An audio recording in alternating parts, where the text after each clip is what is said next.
3 days after the battle, a massive Galactic Rescue Service fleet arrived at Veltara Prime. Admiral Santel commanded 200 ships filled with medical supplies, peacekeeping forces, and diplomatic personnel. He expected to find a humanitarian disaster requiring months of careful intervention. Instead, his sensors showed a completely secure system, with human vessels providing reconstruction assistance to grateful Veltaran colonists. Status report. Admiral Santel ordered his intelligence officer. Commander Rixon studied her tactical display with confusion. Sir, there are no hostile forces in the system. The Krax fleet has been eliminated. 17 ships destroyed, multiple vessels captured, and 8 ships fled beyond sensor range. Santel examined the debris field floating around Veltara Prime. The wreckage told a story of complete military destruction. How many ships did we lose accomplishing this? None, sir. The human vessels Retribution, Vengeance, and Wrath handled the entire operation independently. The Galactic Rescue Service admiral stared at his officer in disbelief. 3 ships destroyed a Krax invasion fleet? Yes, sir. They also captured Admiral Telgax and several other high-ranking officers. Current estimates suggest over 10,000 Krax casualties with minimal human losses. On the surface of Veltara Prime, the reconstruction was proceeding with typical human efficiency. Protocol Officer Wan Ho from the Retribution coordinated supply drops with Veltaran engineers. The aliens were amazed by human logistics capabilities. Elder Krista watched human soldiers helping to clear rubble from damaged buildings. These same beings had destroyed an entire military fleet just days earlier. Now they were gently helping Veltaran children find their lost toys in the wreckage. Your species is complex, she said to Wan Ho. The human officer nodded. We protect those who cannot protect themselves. The Krax learned that attacking innocents brings consequences. Dr. Bora, the chief science officer from a newly arrived human research vessel, was studying the captured Krax ships. Her analysis would help understand enemy military capabilities and prevent future attacks. Their technology is impressive, she reported to Commander Deho. But they rely too heavily on intimidation and brute force. When faced with superior tactics, their entire strategic doctrine collapsed. Intelligence Officer Sung Ho had spent 3 days interrogating captured Krax officers. The information they provided painted a disturbing picture of an empire built on enslaving weaker species. Admiral Telgax confirms that the Krax Empire has conquered 47 worlds, Sung Ho reported. They use slave labor to build their fleets and harvest resources.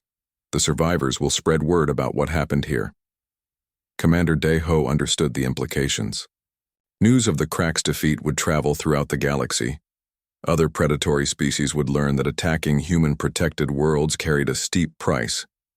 Captain Kyung Ho joined the discussion from the Vengeance. My nanobots are still active in several captured ships. We could use them to track Krax fleet movements across their empire. Major Inho's Marines had established security checkpoints around the major Veltaran cities. His soldiers worked alongside local peacekeepers, teaching them basic defensive tactics. The Veltarans are quick learners, Inho reported. They'll be able to defend themselves better if anyone else tries to attack them. Admiral Santel finally requested permission to meet with the human commanders. His shuttle approached the Retribution with appropriate ceremony, but he was nervous about the encounter. Humans had a reputation for being unpredictable. Commander Deho received the GRS Admiral in his conference room. The space was functional and undecorated, reflecting typical human pragmatism. Maps of the battle covered one wall, marked with tactical annotations. Admiral Santel, Deho greeted his visitor. Thank you for coming. I assume you have questions about our actions here.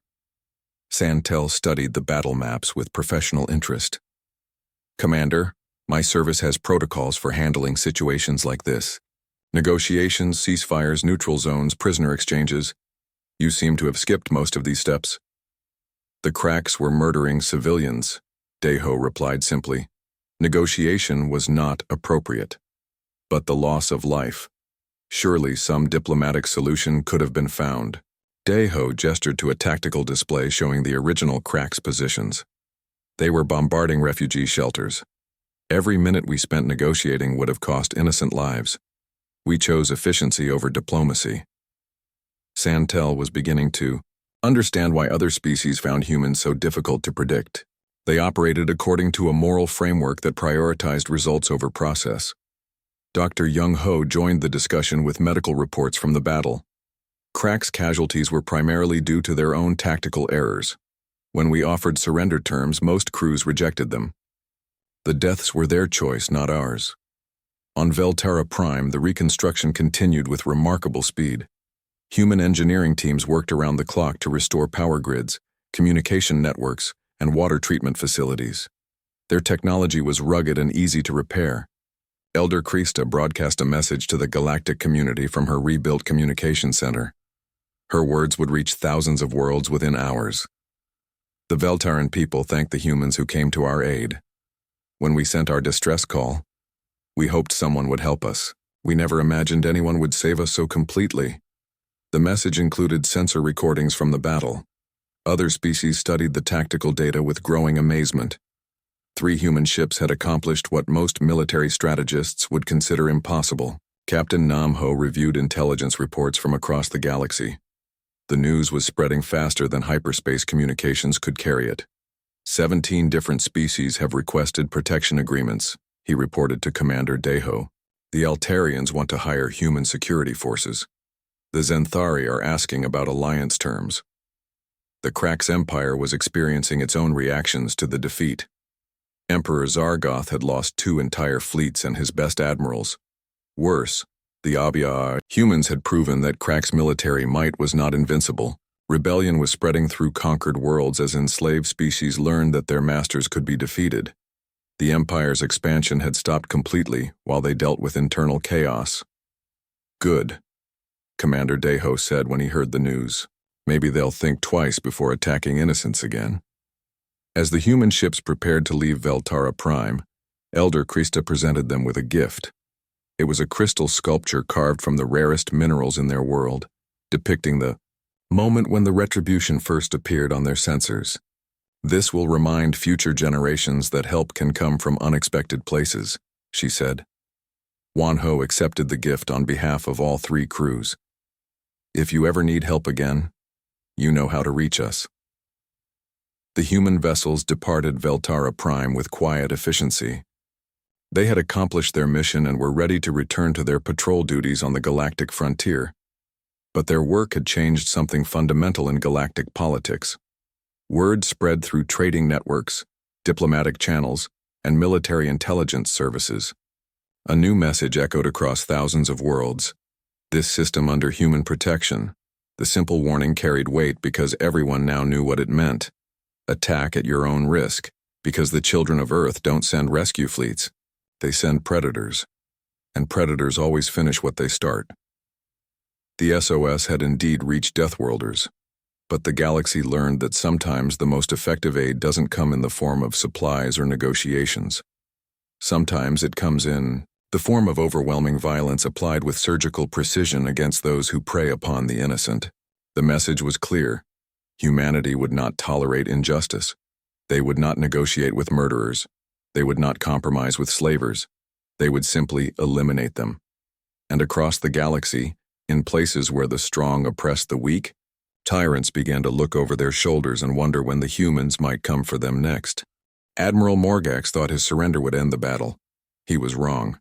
Commander Deho studied the tactical display where sensor contacts showed more crack ships approaching from the edge of the system.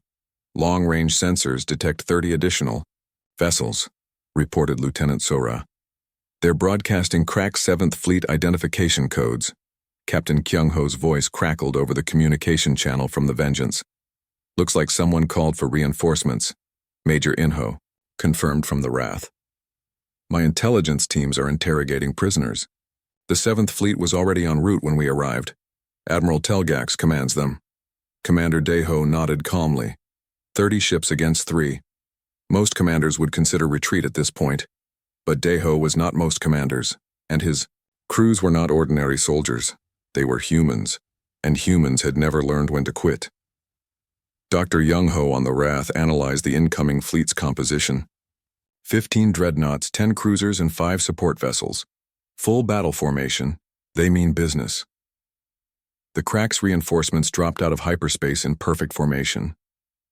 Admiral Telgax had learned from the fate of the First Fleet.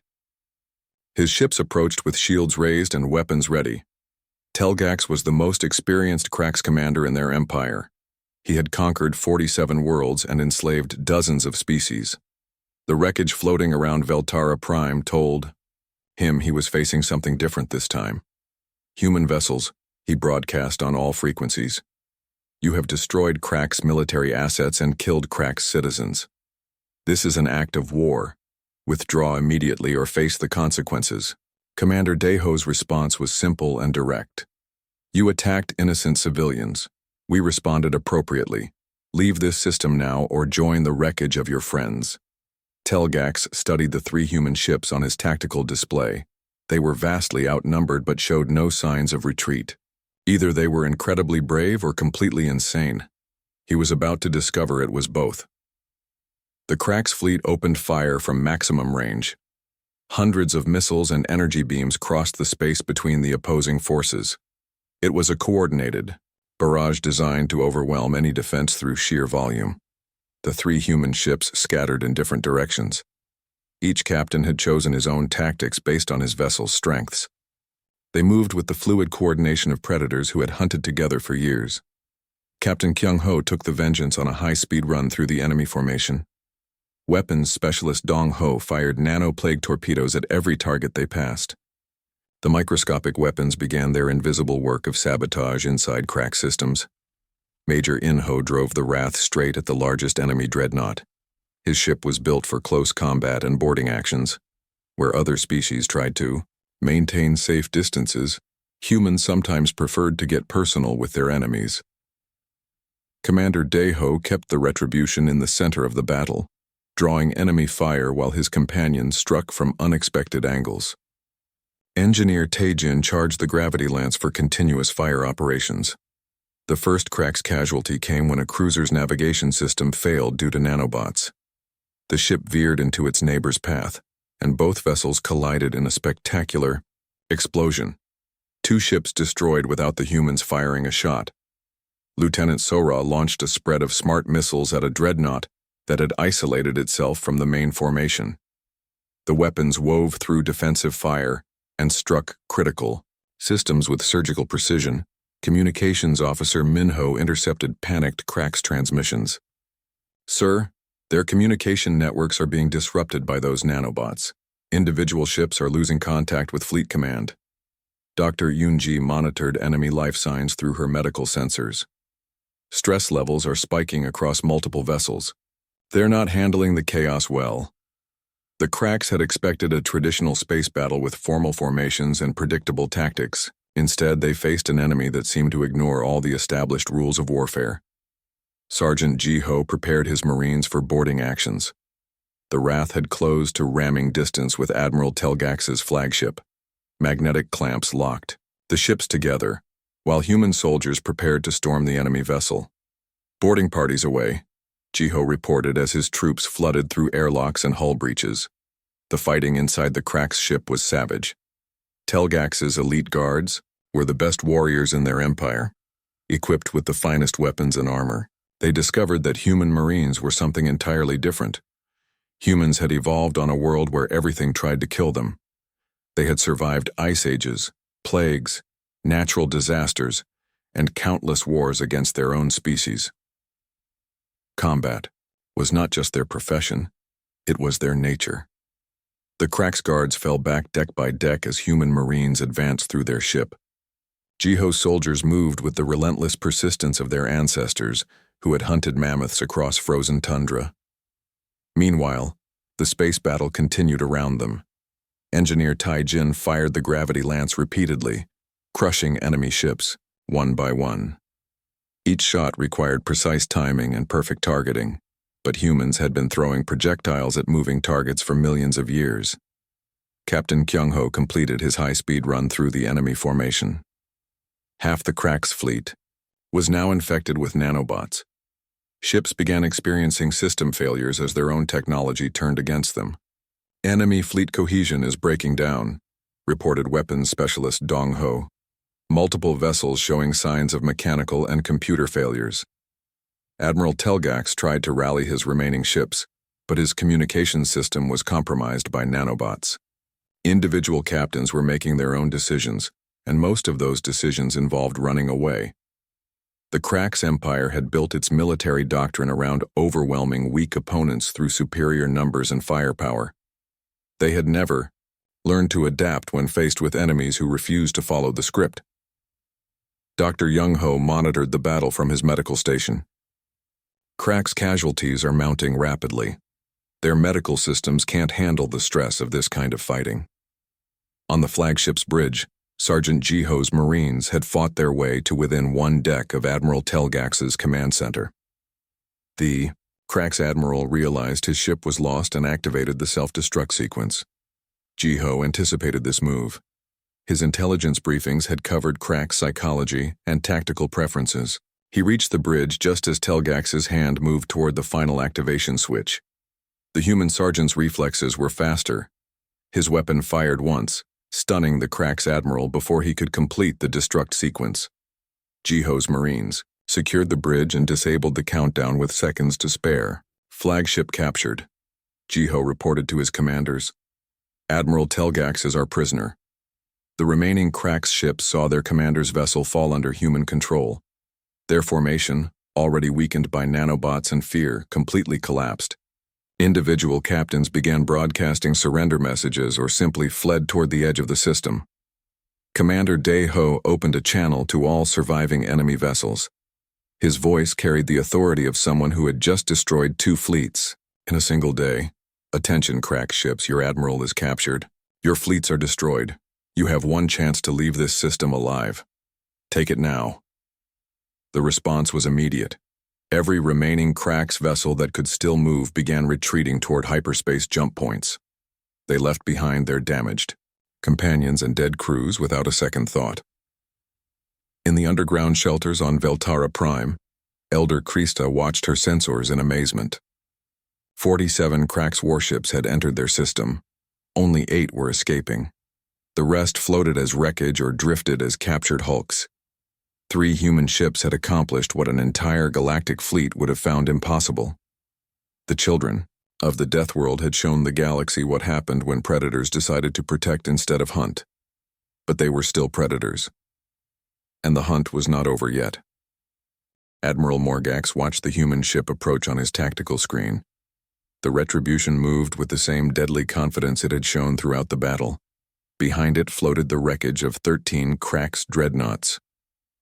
Sir, his communications officer reported, long-range sensors are detecting hyperspace signatures. More ships are coming. Morgax felt a brief moment of hope. Perhaps Krax reinforcements were arriving to even the odds. Then his sensor operator provided more details. Human ships, sir. 2 vessels dropping out of hyperspace now. The hope died in Morgax's chest. Instead of salvation, he was about to face 3 human warships. He had seen what one could do. 3 would be unstoppable. Commander Dae-ho smiled as he watched the new arrivals on his display. The destroyer Vengeance and the assault ship Wrath took positions flanking the Retribution. No words were exchanged between the human vessels. They had worked together before. Captain Kyung-ho commanded the Vengeance. His ship was smaller than the Retribution, but carried experimental weapons that most species would consider too dangerous to use. Kyung-ho had no such concerns. Humans had been weaponizing dangerous things since they first picked up rocks to throw at predators. Major In-ho controlled the Wrath. His vessel was built for boarding actions and close combat. Where other species tried to keep their distance, in space battles, humans sometimes preferred to get close enough to see their enemies' faces. The 3 human ships did not coordinate through complex communication networks like other galactic fleets. They moved with the instinctive unity of pack hunters. Each captain knew where his companions would be without needing to ask. Weapons specialist Dong-ho aboard the Vengeance prepared his most effective creation. The nano-plague torpedoes contained millions of microscopic machines designed to infiltrate enemy systems and shut them down from within. Other species called such weapons barbaric. Humans called them efficient. Nanoplague ready for deployment, Dong-ho reported to Captain Kyung-ho. On the Wrath, Sergeant Ji-ho checked his boarding equipment. His Marines were armed with weapons designed for fighting in the cramped corridors of enemy ships. Each soldier had survived Earth's military training programs that would kill most alien species through simple physical stress. Dr. Young-ho, the medical officer aboard the Wrath, monitored Crack's life signs through long-range sensors. He could see their fear building as they realized the true scope of their predicament. Enemy crews are showing signs of psychological breakdown, he reported. Panic responses increasing across all 4 ships. Commander Daeho opened a channel to the surviving Crack's vessels. This is your final warning. Power down your weapons and prepare to be boarded. Surrender now, and you will be treated according to galactic law. Admiral Morgax responded with defiance born of desperation. We are Cracks. We do not surrender to anyone, especially not to primitive Deathworlders. Then you have chosen death, Daeho replied calmly.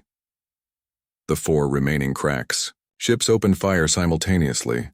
Their combined barrage lit up space with energy beams and missiles. It was an impressive display of firepower that would have overwhelmed most enemies.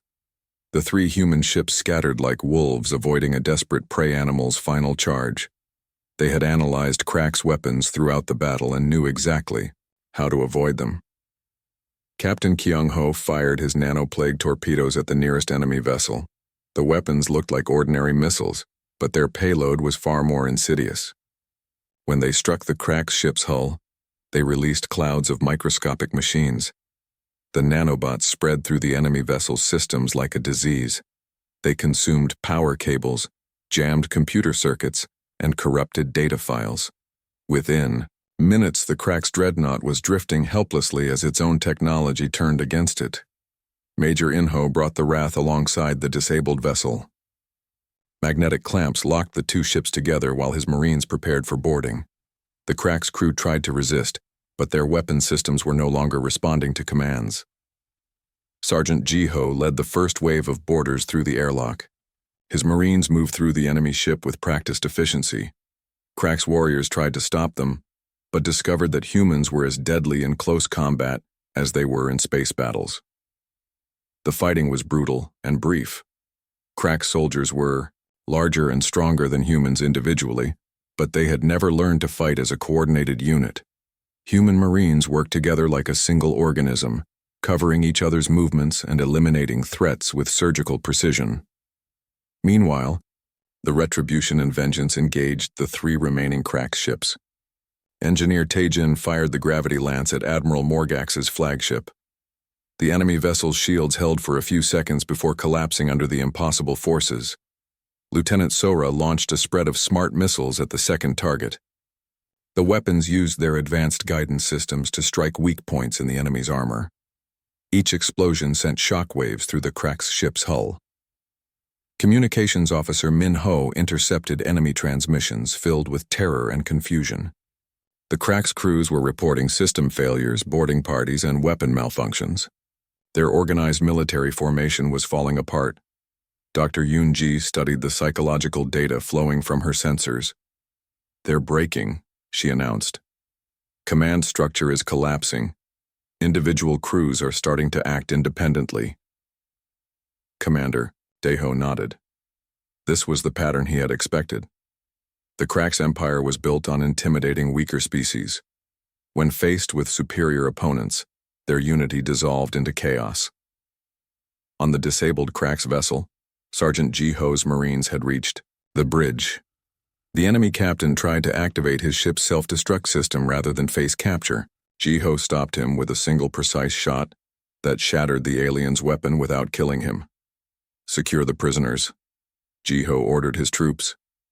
Intel wants to question them about Crack's military operations. The second Crack's ship attempted to ram the Vengeance. Captain Kyung-ho saw the attack coming and used his ship's superior maneuverability to avoid the collision. As the enemy vessel passed by, weapons specialist Dong-ho fired a full spread of conventional missiles into its engines. The Crack's ship lost power and began tumbling through space. Its crew sent out a surrender signal, but the message was ignored. Humans had learned not to trust desperate enemies who claimed to give up. The third ship tried to escape by diving toward Velterra Prime's atmosphere. The captain hoped to use the planet's gravity well to accelerate beyond the human ship's ability to follow. It was a clever plan that showed real tactical thinking. It failed anyway. Pilot J1 had been studying orbital mechanics since childhood. He calculated the enemy's trajectory and intercepted them at the perfect moment. The gravity lance fired, one final time, crushing the fleeing vessel before it could reach safety. Admiral Morgax found himself alone against 3 human warships. His flagship was the most powerful vessel the Cracks had ever built, armed with weapons that could destroy moons and shields that could deflect stellar radiation. None of it mattered. The humans attacked from 3 directions simultaneously, overwhelming his defenses through coordinated precision strikes. Morgax realized with growing horror that he was not fighting individual ships, but a single predatory organism with multiple bodies. His shields failed first, then his weapons. Finally, his engines. The flagship drifted helplessly as the human vessels surrounded it like sharks circling wounded prey. Commander Deho's voice filled the Cracks bridge through their communication system. Admiral Morgax, your fleet is destroyed. Your empire's expansion ends here. Surrender now or join your ships in death. The admiral looked around his bridge at his terrified crew. They had conquered dozens of worlds, enslaved countless species, and built an empire through fear and brutality. Now they faced enemies who showed them exactly what they had been inflicting on others. We surrender, Morgax said quietly. The words tasted like poison, but they were better than dying in the cold vacuum of space. The 7th Cracks dreadnought tried to hide behind Velterra Prime's largest moon. Commander Deho ordered Pilot J1 to pursue. The Retribution swept around the lunar surface, its sensors tracking the enemy ship's heat signature. They're powering down their engines, reported Lieutenant Sora, trying to play dead. Captain Namho laughed. That might work against other species. Humans invented persistence hunting. The Cracks had made a critical error. They assumed the human ship would give up the chase if they hid long enough. But humans had evolved on a world where predators never stopped hunting. Their ancestors had chased prey animals across continents, following tracks for days until their targets collapsed from exhaustion. Engineer Tae-jin locked the gravity lance onto the hiding dreadnought. The weapon fired through the moon's thin atmosphere, striking the Crack ship as it tried to restart its engines. The vessel imploded like the others, crushed by forces it could not resist. Communications officer Minho picked up transmissions from the remaining Crack ships. Their crews were arguing among themselves. Some wanted to keep fighting. Others demanded retreat. Fear was spreading through their ranks like a disease. Dr. Yunji monitored alien life signs through her medical sensors. Crack's physiology showed clear signs of panic. Their heart rates were elevated, their breathing was rapid, and stress hormones flooded their systems. They're terrified, she reported. This isn't how they expected the battle to go. Commander Deho understood. The Cracks Empire had built its reputation on overwhelming force and brutal intimidation. They conquered weak species through fear, not skill. When faced with an enemy that refused to be intimidated, their entire strategy collapsed. The 8th Dreadnought tried a different approach. Instead of running or hiding, it accelerated directly toward the human ship. The Cracks captain intended to ram the Retribution, sacrificing his vessel and crew to take their enemy with them. Pilot J1 saw the attack coming. His human reflexes processed the threat in milliseconds. Instead of dodging away, he flew straight at the enemy ship. The 2 vessels raced toward each other on a collision course. At the last possible moment, J1 rolled the Retribution sideways. The ships passed each other with meters to spare. As they crossed paths, Captain Namho fired every weapon they had into the Cracks vessel's exposed underside. The enemy ship exploded from within. Its hull ruptured in a dozen places, spilling atmosphere and crew into the vacuum of space. The wreckage tumbled away, another addition to the growing debris field around Velterra Prime. Lieutenant Sora targeted the 9th Dreadnought with a full missile spread. The Cracks tried to shoot down the incoming warheads, but human weapons were too fast and too smart. The missiles weaved through defensive fire and struck their target in perfect sequence. Each explosion weakened the enemy ship's structure. The final missile punched through compromised armor and detonated inside the vessel's reactor core. The resulting blast lit up space like a small star. The remaining cracked ships were now in full retreat. They had abandoned any pretense of formation or tactics. Each captain was trying to save his own vessel, leaving his allies to face the human hunter alone. Commander Dae Ho opened a communication channel to all enemy vessels. His voice carried the cold certainty of death itself. "You came here to murder innocents. Now you will pay the price. Run if you can, hide if you must. We will find you all." The 10th dreadnought tried to escape into hyperspace. Its captain engaged the faster-than-light drive while still inside the gravity well of Veltara Prime. The dangerous maneuver tore his ship apart before the hyperspace field could fully form. Engineer Tae Jin shook his head as he watched the wreckage scatter. Desperation makes creatures stupid. The 11th ship lasted longer.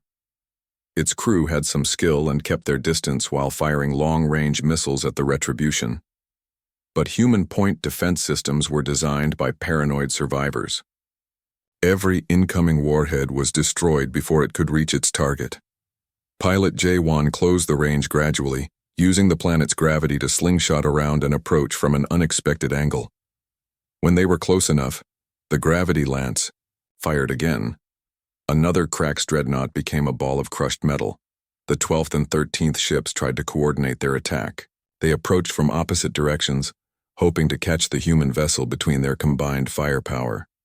It was a sound tactical plan that might have worked against other enemies, but they were not fighting other enemies. They were fighting humans. Dr. Yoon-ji had been analyzing Crack's communication patterns throughout the battle. She understood their language and could predict their strategies based on their psychological profiles. "They're going to try a pincer movement," she warned. "Ships 12 and 13 will attack simultaneously from bearing 045 and 225. Commander Dae Ho nodded. "Sora, prepare a spread of smart minds. Tae Jin, charge the gravity lance for rapid fire sequence." The cracked ships closed in from both sides, their weapons blazing. The space between them filled with energy beams and missiles. Any normal vessel would have been destroyed instantly. The Retribution was not normal. It was the product of a species that had survived ice ages, meteor impacts, supervolcano eruptions, and countless other disasters. It was built by creatures who refused to give up, no matter how bad things got. Lieutenant Sora deployed the smart minds in a perfect defensive sphere around their ship. The tiny weapons used their own sensors to identify and intercept incoming threats. They exploded in brilliant flashes, creating a protective barrier of light and destruction. Engineer Tae Jin fired the gravity lance twice in quick succession. Both enemy ships began to compress simultaneously. Their hulls buckled and twisted as artificial gravity fields crushed them like empty cans. The 14th Crack's dreadnought was the largest ship in the fleet. Its captain was Admiral Morgax, Voxtar's second-in-command. He had watched his entire fleet being systematically destroyed by a single human vessel. "All remaining ships form on my position," he broadcast. "We make our final stand here." 3 ships responded to his call. They were all that remained of the mighty Crack's fleet that had arrived to enslave the Veltarans. Together, they turned to face the Retribution in one last desperate battle. Commander Dae Ho studied the enemy formation on his tactical display. 4 ships against 1, but the humans had already proven that numbers meant nothing without skill and determination. "They want to die together," he said quietly. "We'll honor their wish." The final phase of the battle was about to begin. In their underground shelters, the Veltarans watched their sensors in amazement as the impossible continued to unfold above them. 1 ship, 1 crew, 1 species that refused to accept defeat. The children of Earth were showing the galaxy what it meant to be an apex predator. The Retribution moved through space like a hunting animal. Commander Dae Ho watched his tactical screen as they approached the Crack's fleet. The enemy ships hung in orbit around Veltara Prime, their weapons still firing at the planet below. "Lieutenant, Sora tracked 17 targets on her sensors. Each Crack's dreadnought was 3 times larger than their ship. The enemy had hundreds of crew members, thousands of missiles, and enough firepower to turn a moon into dust. "They haven't noticed us yet," she reported quietly. Captain Namho smiled without humor.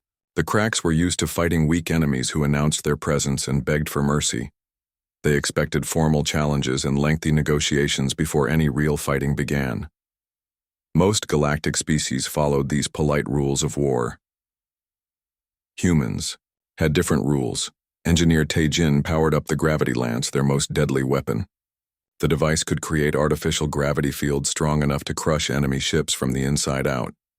It was a purely human invention, based on their understanding of how dangerous forces could be controlled and directed. "Gravity lances, ready," Taejin reported. "Target locked on the lead dreadnought." Communications Officer Minho continued monitoring Crack's transmissions. The enemy crews were relaxed, joking about their easy conquest. Some were already arguing over how to divide the Veltaran slaves.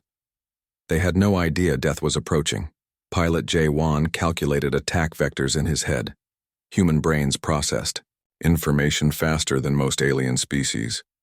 On Earth, creatures that thought slowly became food for creatures that thought quickly.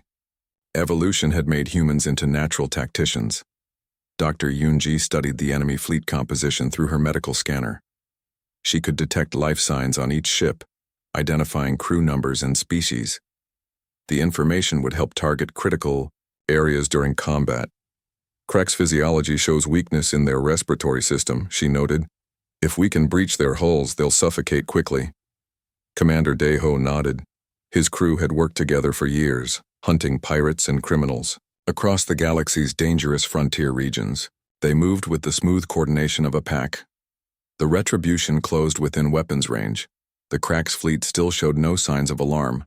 Their shields were down, their weapons were powered but not aimed, and their crews were focused on the planet below rather than watching for threats. It was exactly the opportunity Daeho had been waiting for. "Fire," he commanded. The gravity lance struck the nearest Crack's dreadnought without warning. The invisible beam of twisted space-time hit the enemy ship's hull and began crushing it inward. Metal screamed and twisted as artificial gravity fields compressed the vessel like a giant invisible hand. Crack's crew members inside the ship felt their bones breaking as gravity increased beyond their tolerance. Emergency alarms screamed throughout the fleet as the dreadnought collapsed into a ball of twisted metal and dead aliens. Admiral Voxtar stared at his tactical display in shock. One moment his flagship sister ship had been a mighty war vessel. Now it was a crumpled wreck spinning slowly through space. "All ships, battle stations," he roared. "Target that human vessel." But the Retribution was already moving. Pilot J1 threw their ship into a spinning dive that would have killed most alien crews through excessive acceleration. Human bodies were built to withstand tremendous physical stress. Their ancestors had survived everything Earth could throw at them. The Cracks fired their weapons but hit only empty space. The human ship moved like nothing they had ever seen. It twisted and rolled through their targeting solutions, always staying one step ahead of their heavy guns. Lieutenant Sora launched a spread of missiles at the second dreadnought. These were not ordinary warheads. Human weapons were designed by a species that had spent millennia finding new ways to kill things. The missiles punched through Crack's shields and detonated inside the enemy ship's engine room. The explosion tore the dreadnought in half. Atmosphere rushed out of the breach, carrying Crack's crew members into space where they froze instantly. The wreckage tumbled toward the planet below, leaving a trail of debris and bodies. 2 ships down in 30 seconds. Captain Nam Ho targeted the third dreadnought with their plasma cannons. The weapons fired streams of superheated matter hot enough to melt through any known armor. The Crack's ship's hull glowed white-hot before rupturing in a chain of secondary explosions. Communications Officer Minho intercepted panicked Crack's transmissions. The enemy crews were screaming at each other, trying to understand what was happening. They had never faced anything like this before. "Unknown vessel, identify yourself." Admiral Voxtar broadcast on all frequencies. "We demand you cease hostilities and withdraw immediately," Commander Daeho finally responded. His voice was calm and cold as winter on Earth. This is the human ship Retribution. You have attacked innocent civilians. Surrender now or be destroyed. The response came back quickly. We are the Cracks Empire. We do not surrender to primitive Deathworlders. We have 14 ships to your 1. Daeho switched off the communication channel. He had given them a chance. Now there would be no more warnings. Engineer Tae-jin fired the gravity lance again. The 4th Cracks dreadnought began to compress, its hull buckling under impossible forces. But this time the enemy was ready. The remaining ships focused all their firepower on the Retribution. Hundreds of missiles and energy beams converged on the human vessel. Pilot Jae-won pushed their ship through maneuvers that defied physics. The Retribution rolled, dove, and twisted through the barrage like a dancer avoiding raindrops. Some shots connected with their hull.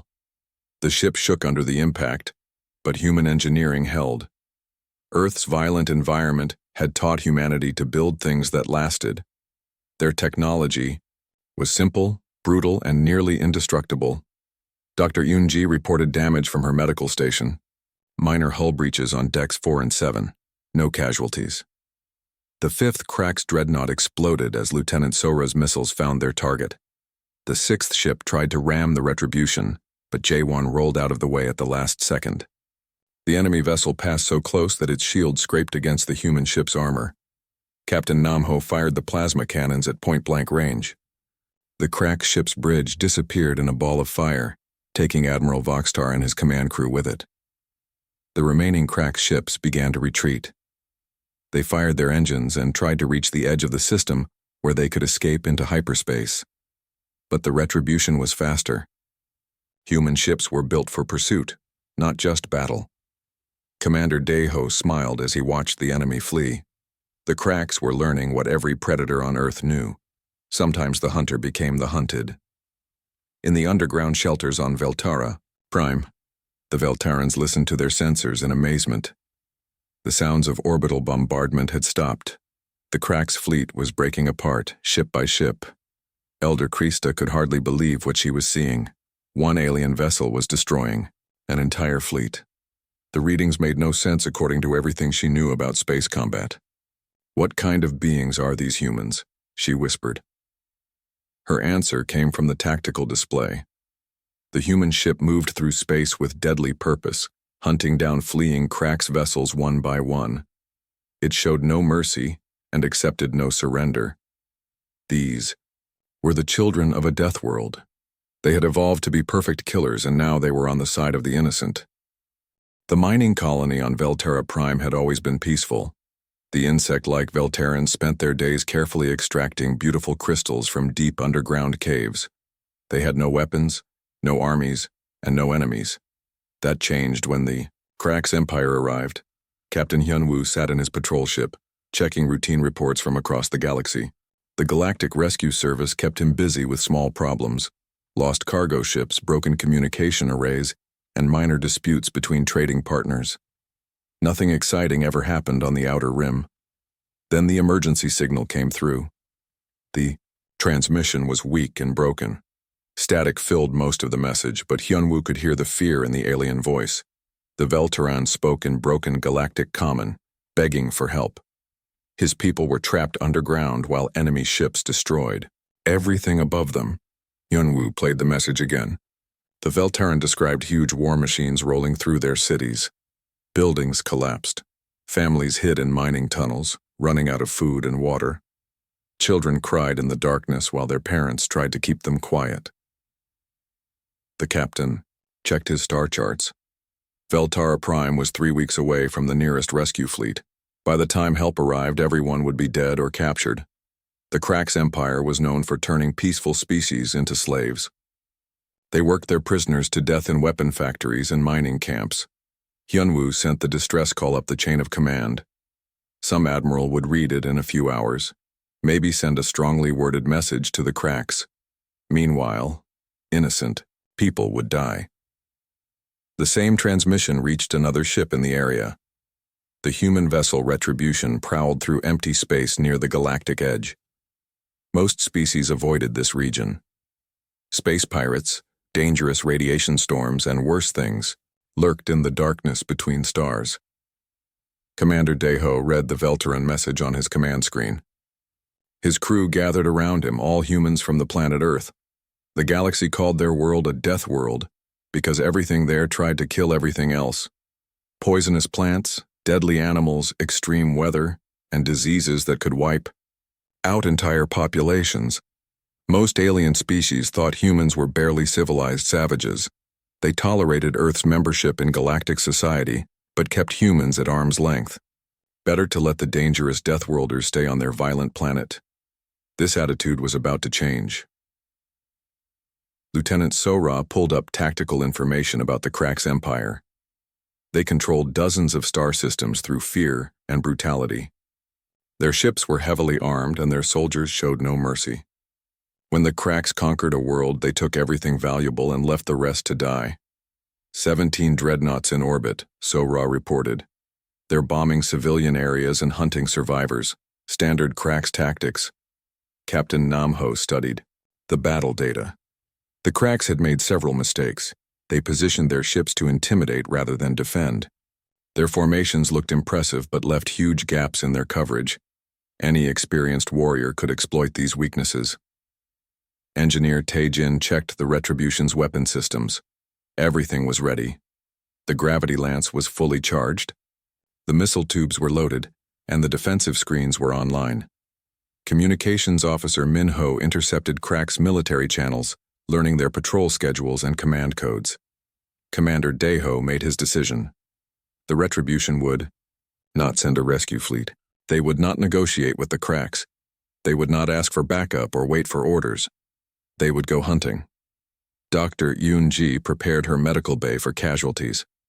As the ship's doctor and xenobiologist, she understood alien psychology better than most humans. The Krax respected only strength. They saw mercy as weakness and diplomacy as cowardice. The only language they understood was violence. The Retribution changed course toward Veltara Prime. In hyperspace, the journey would take 18 hours. Deho used this time to study everything about their enemies. The Krax had been expanding their empire for centuries. They conquered weak species and enslaved strong ones. No one had ever made them pay a real price for their crimes. Pilot Jaewon programmed attack patterns into the navigation system. Human reflexes were faster than most alien species. On Earth, slow creatures died young. Only the quickest and smartest survived to have children. After millions of years, humans had become natural predators. The crew prepared their equipment with quiet efficiency. They had done this before. Pirates, slavers, and other criminals learned to avoid human space. Those who ignored the warning simply disappeared. As the Retribution approached the Veltara system, long-range sensors detected the Krax fleet. The enemy ships circled the planet like hungry vultures. They fired their weapons into cities and forests, destroying everything beautiful the Veltarans had built over centuries. Deep underground, Veltaran families huddled together in mining tunnels. Elder Krista tried to keep everyone calm, but food was running low and the air was getting stale. The sounds of explosions echoed through the rock above them. Their peaceful world was dying. Some Veltarans had given up hope. The galaxy's great powers talked about justice and peace, but no one came to help when real evil appeared. The Galactic Rescue Service would arrive eventually, but only to count bodies and file reports. Then something unexpected happened. The Krax communication channels buzzed with confused chatter. Their sensors had detected a single ship approaching the system. The vessel was not broadcasting any identification codes or diplomatic messages. It simply dropped out of hyperspace at the edge of Krax detection range and began moving toward the planet. Admiral Voxtar of the Krax fleet studied the unknown ship through his command center's main screen. It was smaller than a dreadnought but larger than a patrol craft. Weapon ports and armor plating covered its angular hull. Battle scars marked its surface, telling stories of previous fights. "Identify that vessel," Voxtar ordered his communications officer. The response came back quickly. "Human registry, sir. Ship name Retribution. They're not responding to our challenges." Voxtar laughed. He had heard of humans but never fought them. They were supposed to be primitive warriors from some backwater death world. One ship against 17 was suicide. Send them a warning, the admiral commanded. Tell them to leave immediately or be destroyed. The human ship did not respond. It did not slow down or change course. It simply continued toward the planet, weapons powered, but not yet targeted. In the underground shelters, Veltaran technicians picked up the transmission. Someone was coming to help. They tried to contact the approaching vessel, but received only a brief response. Stay underground. Do not surface until we signal all clear. The voice was calm and professional. It showed no fear of the overwhelming odds. This confused the Veltarans. How could one ship hope to defeat an entire fleet? They were about to learn what made humans different from every other species in the galaxy. Commander Daiho stood on his bridge, watching the tactical display.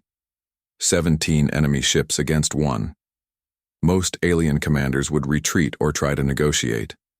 But humans had learned long ago that sometimes the best defense was an overwhelming offense. The retribution crossed into the inner system. Cracks targeting computers locked onto the human vessel. Weapon systems charged to full power. Admiral Voxtar prepared to destroy the foolish aliens who dared challenge the might of his empire. But the humans struck first. The hunt was about to begin.